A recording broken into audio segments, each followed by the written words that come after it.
Welcome to Shop Talks. It's a production of the inkkitchen.com, a free resource online of information. Thanks to Impressions Show that makes this possible, Hanes, and Hirsch Solutions. So I have Paul Sirmon with me today from The Creative Situation. We're going to talk how good design makes good merch. Howdy, Paul. How's it going? Thanks right. for having me. All right. Thanks for being here. So, talk a little bit about what you guys do. You know, a lot of times I don't have people promote their own business, but in this case, I think your approach is different. And maybe go over the approach of your art business, basically. Okay. You want me to go into any of the history of it, or just? Yeah, sure. The history, and then like how your approach is a little different than other people approach art. So, my background is more in branding, graphic design, print, but more like paper printing, print shops. I got connected with Brett Bowden at Printed Threads years ago and rebranded Printed Threads, and so since then he and I have been friends. And last year, he and I decided to create a new business, which was basically rolling my branding business into a new creative agency. Bringing on, he wanted to offer more legit creative services out of his shop. I needed to expand my business. We thought, hey, let's try something new together and see how it works. Plus, as soon as it's an agency, people will pay 10 times more than they would if it's a screen printing art guy. Yes. Still a lot of convincing sometimes, yeah. So last year we launched The Creative Situation together, and his creative team came on. So I basically overnight went from 1 to 4 people to be able to do more and kind of expand what they were doing, what I was doing. And so because of that, my approach has always been about brand building, like whatever that brand is. I was never really stuck in a specific market, of dealing with different types of businesses, which I think is cool to learn different things about what's going on with, what people are doing. So the approach that we take now is more of a long-term visionary type approach, which I hate using that word visionary because it's a little cheesy. But you're among friends. There's, what people might come to us and say, hey, my business is here, but I recognize I need to do something graphically or with branding to kind of move up a notch. And we can take kind of what it is that they're talking about, understand, see where their passions are within that business, and try to help figure out, okay, you're here, you see yourself here, but we see you up here. So how do we do that? Yeah, how do you elevate them? Yeah. And when it comes down to the tangible items of the art itself, the method or the practice, the approach that we take is, yes, today you need a sign or you need a business card, but in 2 years you might need a hat that's embroidered. You might need you might sponsor an event, and your logo needs to be this big, or your graphics need to be this. So we need to build for those eventualities that you're not thinking of yet. And so that's kind of where the value has come into what we've done. And because of the work that we're doing now, I kind of got a little more thrown into the world of screen printing and embroidery and all that, much more in depth than what I was. And so the basic value approach to that is the same, but it's a little more. It's definitely been a little more real for me to figure that out, and work through some of those challenges. I don't know if you find it, but in some ways, because screen printing and some of the processes we do, embroidery, I mean, it wasn't that long ago that there were paper punch tapes for embroidery. It's somewhat of crude processes, and instead of making it easier, I think design-wise, sometimes that can make it more difficult because you have to design for what's a relatively crude process. Yeah, I think in the world that I came from, our practice was if you're going to create artwork, especially a logo, and I know I'm talking a lot about logos, even though this applies to a lot of different things, but when you're building a logo, it should be able to fax. And nobody faxes anymore, and so all of a sudden the design industry went, hey, we can do all this stuff, and we can put gradients in logos, and here's a photo logo. And they go, yeah, but you still want to put it on a hat. You still want to, so those limitations are still there, and even though the technology of these different, embroidery or whatever are definitely getting more advanced than they were, it's still good practice to make sure that you're building something that still has crisp, sharp lines that's recognizable from across the room or whatever. Just because you can doesn't mean you should, right? I think that maybe you've hit on a use for everybody's old fax machines. They could be testing devices. Put them over in the lab and sell them for $1,000. Yeah, this is your graphic testing device. Yeah, I'm going to steal that. I'm going to take that idea. That'll work, right? It's true that the simplest things are definitely easier to work with. I'm sure anybody that's worked in this business of, printing or whatever has, somebody's given them a file in Word that they've had to recreate or jump through hoops to figure out how to make it work, because they know that if they print it as is, the client's going to get it and go, well, that doesn't look very good. Then they're going to have to eat the cost and this, that, and the other thing. And so, I tell my clients all the time, just because we have a 16-color press doesn't mean you have to use it. Yeah, yes. It's like not some of the best designs are one color, obviously. Yeah. You had a term for it, I think, when we were talking earlier about what you create for the customer, like an asset library, right? Yeah. So I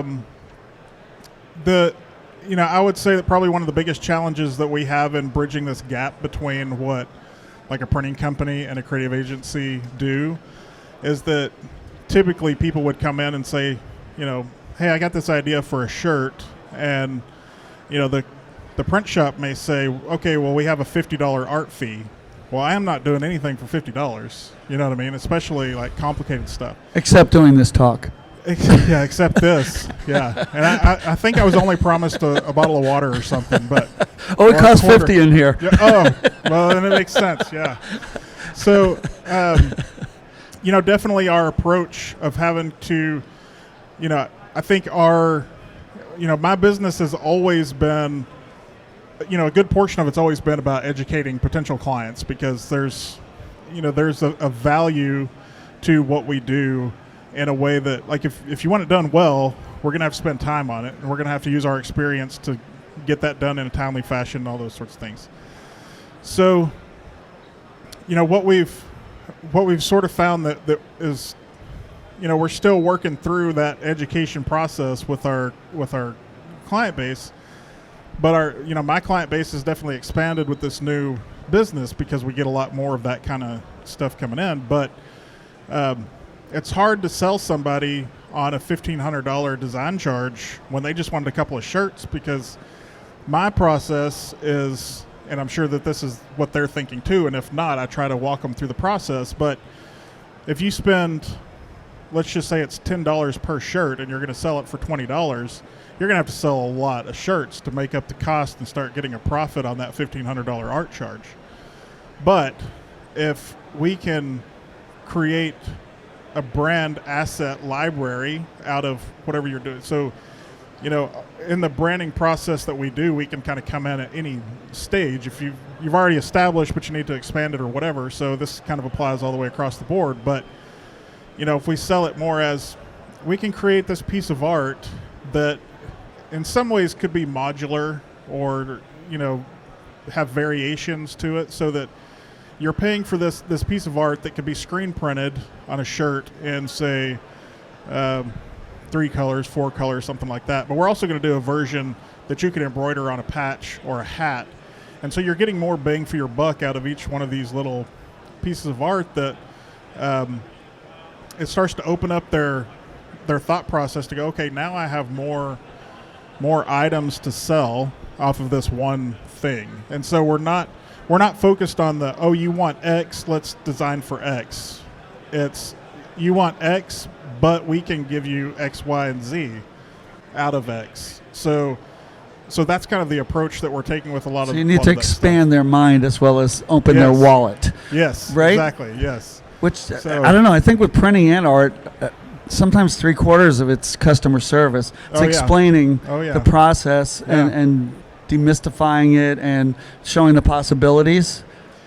Yeah, it definitely is. And I think that's, the showing of the possibilities is what I think really has kind of set us apart, in that when we create something, I know most print shops, Print Threads has done this forever, but you mock up the artwork on the shirt, but now what does it look like on a sign? What does it look like as an app icon? What does it look like?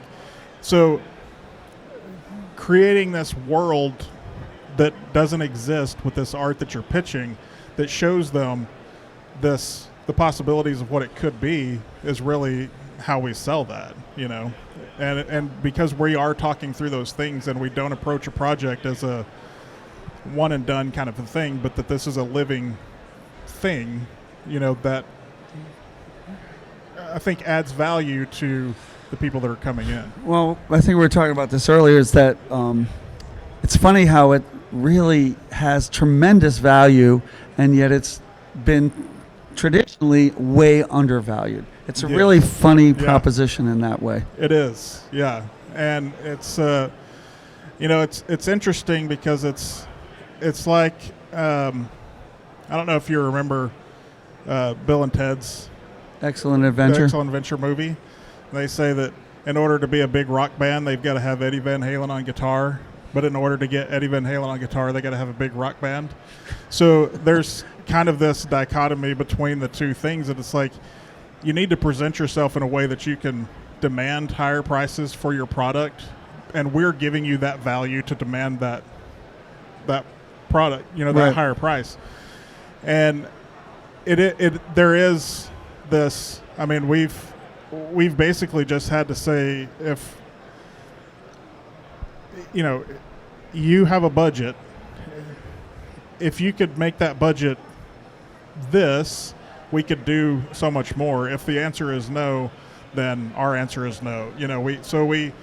We have to kind of find that balance and turn stuff away, sometimes, which we don't always want to do because they could be cool projects. But, I think the only person that's going to value your work is you. And if you don't value it, then nobody else is going to give you that respect later on. You have turned what's been traditionally a conundrum for me as a printer on its head. So normally you get, say, a big company you work for, they'll have their own designers, but they have no experience in products. So they'll design something, and of course, you can put 47 blends in it because it's real easy to do on a computer, and it looks nice on a Facebook headliner there, or maybe on a billboard or a table thing for a beer company, whatever. And then impossible to print a T-shirt, impossible to put on a mug. It's and then we're left with how to polish a turd basically in the end. Well, we are. I've joked about that for a long time. We're in the turd polishing business. But for you now, you've turned it on its head in a way. And when you design something simple enough that can be embroidered, it could still work on print. Yeah. You know what I mean? It's easier to turn something that works digitized into something that works in print than it is the other way around. Well, and it really does go beyond that too, because I've worked in the beer industry for several years now, doing packaging and branding for beer companies, and we're talking about creating artwork that somebody might want to have welded out of a giant piece of steel that they could put on a display in a store or at a trade show or whatever it is. Yeah. there's so many people doing so many different things, whether it's, at home laser cutting or if it's, welding or CNC machine type stuff. There's the same principle is applied for, ideally for every eventuality, even though, and that's I think the hard part about it, and what requires research and experience on our part to try to figure out, is this going to work? And of course, it changes so much that it must be tough though. So many people are here and you're up here. I mean, again, we talked earlier that you'll have a company that sells ink and they have, an unprintable logo. Yes. You can't print on T-shirts or, they sell embroidery machines and you can't digitize the thing. It's not possible. Or what you were saying, they do a lot of charitable events and they have something with a tagline that when reproduced as one of the sponsors of a road race, it's not possible to read it. Yeah, A lot of stuff is not thought through like that. Yeah, and that's unfortunately that's a lot of what we get, and I think there's that. You mentioned the customer service aspect being a big portion of the business, and it's partly that, but I think it's a lot of diplomacy is more what it is. Of how do you tell somebody that their idea is terrible without offending them? You know what I mean? And so, in order to do that, is that possible? It's sometimes it is. I mean, there are definitely cases where it's like, I don't care. If you want to get mad about it, there's no way I can tell you. But trying to find, from my perspective of figuring out how to convince people that their ideas are bad or that it's not going to work, I have to show them a lot of times. And the way that we approach that conversation is through that, just like what we're talking about. Like, okay, but have you thought about embroidery? Have you thought about this? Have you thought about, a friend of mine sent me a logo deck that his brother had somebody put a bunch of logos together for him. And I went through all of them and I said, this person presented you over 20 logo options, which number one, don't ever do that. And number two, they're all pretty much the same. And number three, none of these will reproduce in anything that he's wanting to do, because his clientele is. This is where you get the fax machine out. Yes. So he's, the majority of his clientele is going to be on a golf course. They're going to want towels that are printed or embroidered. They're going to want it on tees. They're going to want it on all these things. And that type is so small that you'll never get it. He'll end up having 60 different logos that are created by 50 different providers that nothing's going to match. Sounds like a good horror film. It is for me. Like, it stresses me out. I can't take it, So how's it going? How's the slog in convincing people of this? What's your percentage on able to convince people, I guess, that you end up? Well, it's surprisingly, the responses are, oh my gosh, I never thought about that. Wow, this is really like, I have more to think about now. And so, that then leads me into, well, let us think about it for you, and then you just give us money and we'll figure it out. But there's a lot of, there's a fair share of people that are coming in and go, okay, I understand now that I need to do that.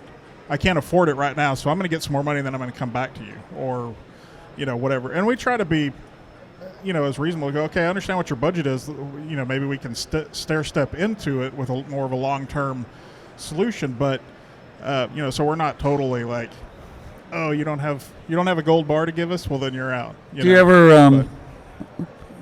Maybe I shouldn't ask this, but do you ever like all right, you pay us in installments or something like that? Not based on the deliver, like you deliver it all. That you deliver it all, maybe, or most of it, and then they pay you later. Is that ever It's a tough one, I know. As a general rule, I don't deliver files without full payment. Yeah. But over the course of time, through basically it's broken up like a retainer where you could get paid Hey, this is going to be a 6-month project, so write us a check every month for 6 months, and you'll have everything at the end, and we can kind of piecemeal out the things that you need as we go. It's sort of a hybrid. Yeah, we do run into some of those issues where like they need something now, but they understand the value and they're committed to it. And fortunately, years ago I used to follow the same old routine that everybody does, that especially when they're starting out, is we'll do the work and then we'll send you the bill at the end. And now they're chasing money. And at one point I just said, I'm not going to do that. So, 50% up front. If at 50% we pitch you the first ideas, you don't like it, you decide you hate us, we don't like you, you don't like us, things aren't going well, hey, we can go our separate ways, no big deal. Like, our work's been covered up to this point, because that's the bulk of the work right there. Of course. And then, but if you do like it, then we go 25%, and then when it's done, 25% to finish it off, and you get the files. So it's generally always broken up a little bit. But, I haven't had too much kickback. I have had a friend of mine who said, okay, I'll pay you what you want to pay, or what you want to be paid, but I'm going to come sit with you and we're going to work on this together. To which I said, no. There's no way. Isn't that like, have you ever been in the auto repair place? Our rate is like 75 an hour. If you watch, it's 100, and if you help, it's 150. Exactly. It's like that. Yes, exactly. So I mean, I've heard a little bit of all of it, and it's one of those things you just have to make the decision. I'm not going to do that. I'm going to do it this way, and then you just stick to your guns, and it's a gamble. Anytime you do something new, you raise your price, you change your process, you do whatever, it's a gamble. You just have to wait it out and see what's going to happen, But like I said at the beginning, I think if you value your work and you value your time, and you're giving a good value to somebody for their money, and you're able to explain to them and convince them of that value, then they're pretty receptive to that, and they understand. And another thing is that it seems like, the $50 client wants a million changes, and the $10,000 client goes, yeah, it's good, let's go. No, that's true, actually, for printing too. If we do 50 shirts for the high school across the street, they want to come watch the whole thing. They want to touch every shirt. They want to inspect them all. And the lady from the big beer company wants little pixel out of sends us a purchase order for 10,000 shirts and doesn't have time to even talk to us. Yeah. So there's definitely something like that going on. So it's hard to get. I feel like it's hard to get into that echelon of pay when you start demanding higher prices, where it's like, well, if you're I need you to pay us this month or this much for this type of project. And they go, well, should we just hire somebody that's even, like, if we're going to invest that kind of money, should we hire like a big agency that can do ad buying and all this other stuff and whatever? So there is kind of a balance there where you have to figure out. But, I think, you must have a body of work too, to help convince people, where you show, what it can mean. You know what I mean? This is not hypothetical. Yeah, you're only as good as your last project, right? So, but that's, I think that's kind of the hard part especially there are a lot of people in the agency business that will hire other people to do their branding or websites, because the cobbler's kids have no shoes. And I think anytime somebody gets into running whatever their business is, and they think, let's say it's a t-shirt printing shop. Well, you've got an artist there. They can work on branding. They can work on things for the business to help elevate that brand. But you just don't have that kind of time, and it gets lost. It's always back burner stuff. So, the agency's no different, with our website being, the last thing we ever work on and that sort of thing. And so it's hard. But yeah, that's, at least if 70% of the work you do is not something you would show anybody or tell anybody you did, you got to make sure at least that 30% is something you can be really proud of to show people. Got any questions?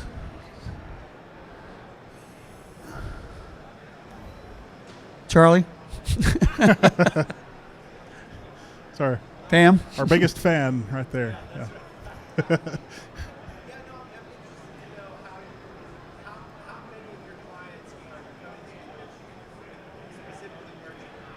So the question is, how many of your clients are coming with specifically merch in mind?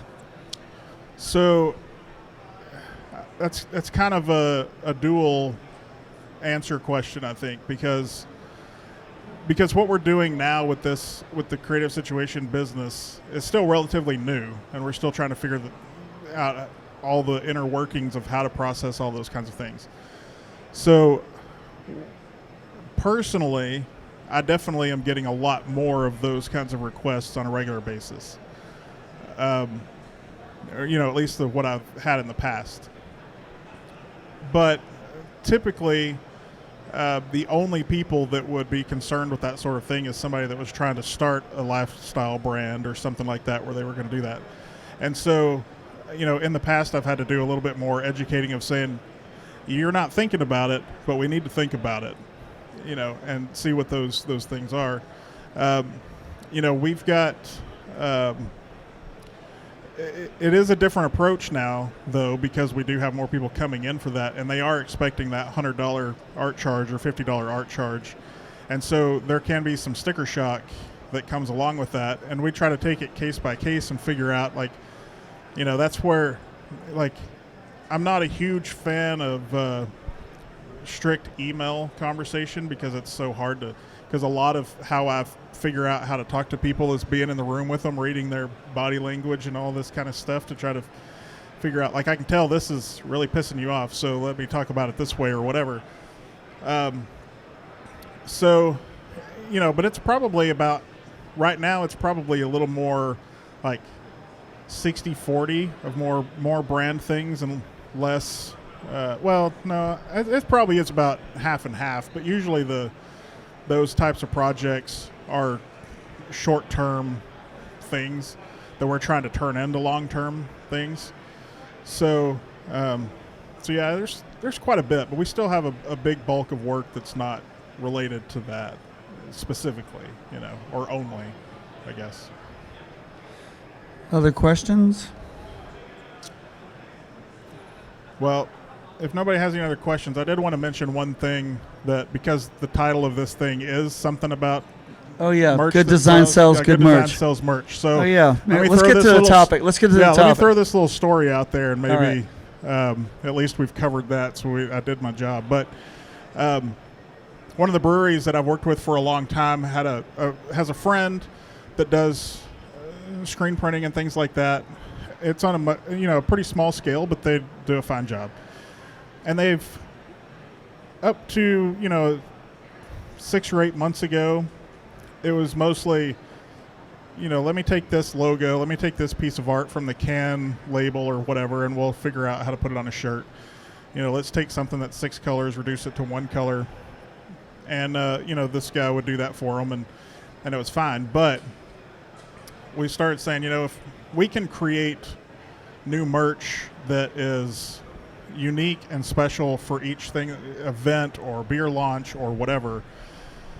And so we've been doing something for them, which is basically like a retainer, where we create art and provide the product every month. Oh, wow. And so they don't have to think about anything. They just say, hey, we're going to launch this thing on this date. We'd like to have this kind of shirt.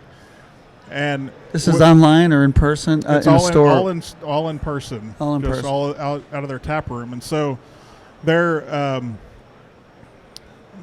went from ordering shirts on a fairly regular basis, just the basic logo tees and stuff like that, to now we've had to increase how many shirts we're printing for them, and their price has gone up, and we've also transitioned them over to like the custom tag and like a hem tag thing. So they're really continuing to elevate that up in their game. Yeah, and they sell out within that month of that product. So I think the main, of this topic, and the reason why our approach is the way that it is because if you can make something that they can sell and actually moves and flies off the shelf, they're going to order more. and then they're going to want a new design, and then they're going to want that. And all of a sudden, you know, we were talking to a client the other day that said, I realized that I have a T-shirt, like a T-shirt store that sells hamburgers, because it's a restaurant that sells product, but Right. people, you know, that stuff goes out all the time. And so, you know, that's one of those examples that I can give to these people that are trying to figure out, is it worth buying good art to sell a product? As well, I mean, these guys' sales have tripled in the last 6 months consistently, and it's still going up, and they keep spending more and making more, and we get to keep doing more. So it works out for everybody, you know. T-shirt store that sells hamburgers. I like it. Yeah, yeah, yeah. Other questions? All right. I want to All thank right. Paul Sirmon. Yeah. Thanks a lot. Thanks for having me. And I want to thank Hanes, Hirsch Solutions, InKitchen.com, and Impressions Shop Talk. Check out the schedule. There's a lot of good talks in the next 3 days.